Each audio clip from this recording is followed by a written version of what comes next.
The Denver Zoo plans to move forward with its plans for a waste conversion plant to convert animal waste into energy, despite complaints about potential pollution and lack of testing. And of course, as always, when it comes to talking about a load of crap, you can count on Colorado Inside Out.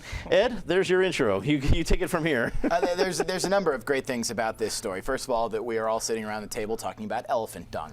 But second, this is one of those great examples of strange bedfellows cropping up. Here you have the fight against elephant waste conversion plant. I've got to get that to feel natural coming out of my mouth.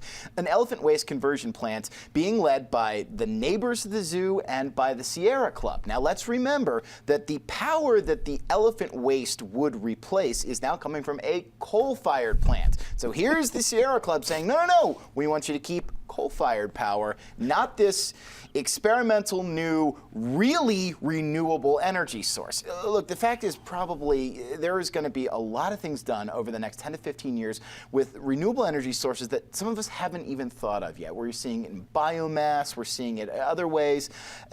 The idea of starting something like this is just common sense. If you can get rid of elephant waste this way and make it useful to the community, and I say the community in general because you're cutting down power bills for the #1 tourist attraction in all of Denver right here, I think it's a great idea. And I know people are going to have concerns, but things have got to start somewhere. So I'll be curious to see if those concerns override the potential good this can do.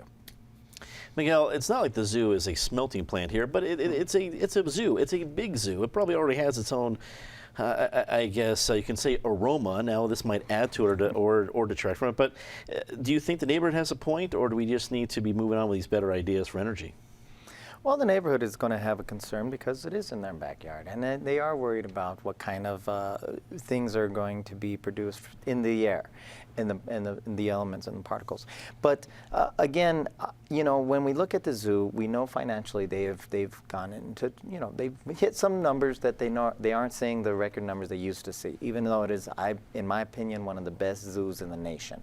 So for them to find an alternative way to produce power that is going to go back into the zoo, I see the neighborhood and the zoo has always been conscious about how their animals are treated during the winter weather, during the change of seasons that we have here in Colorado. So when it comes to, and their zookeepers are trained very well. So I don't see them really wanting to do harm that's going to affect the neighborhood when it's always been wanting to be more inclusive and inviting the neighborhood to a welcome park. Patty, what do you think? I mean, was this going to be the case anytime something new was going to pop up at the Denver Zoo, or is there a real issue here? Well, there's several real issues involving the parks and the zoo and this neighborhood. Sure.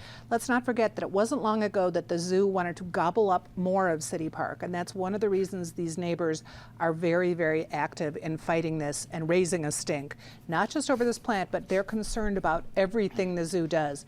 The other thing is this neighborhood group that's been very powerful is also going to be keeping a very close eye on the new head of parks, Happy Haynes, who was just appointed by Michael Hancock, very able public servant, but interestingly wants to keep her job, wants to continue to be on the Denver School Board. And it wasn't long ago that everyone was very upset about the trade with some parkland in Denver for a school. So this issue is going to stink much more before we're done. It's not going to be just a big pile of elephant poo that we're talking about. There's a lot more involved here. Mike, it is your pleasure to wrap this up for us. And as long as we're using bad puns, I have to tell you that in many ways this is just a steaming pile of green fantasy. That the idea that what the zoo really wants to do is replace cheap, affordable, and reliable energy source, coal-fired power plant, with an experimental plant that's going to depend on somebody scooping up after elephants. Not the worst place to experiment with this, the city zoo, because they're a nonprofit and a lot of their money comes from people being extracted from people who can't even afford a day at the zoo through the cultural facilities tax. So if this doesn't work, it's no skin off the zoo's teeth, of course. That said, I think that it would be fascinating if the zoo could pull this off, because I think it would be fairly groundbreaking. And we've actually seen some cities experimenting with trying to do the same thing in their city parks using dog waste to run the lights of the park. And if you could ever pull this off, you could ever get to the point where the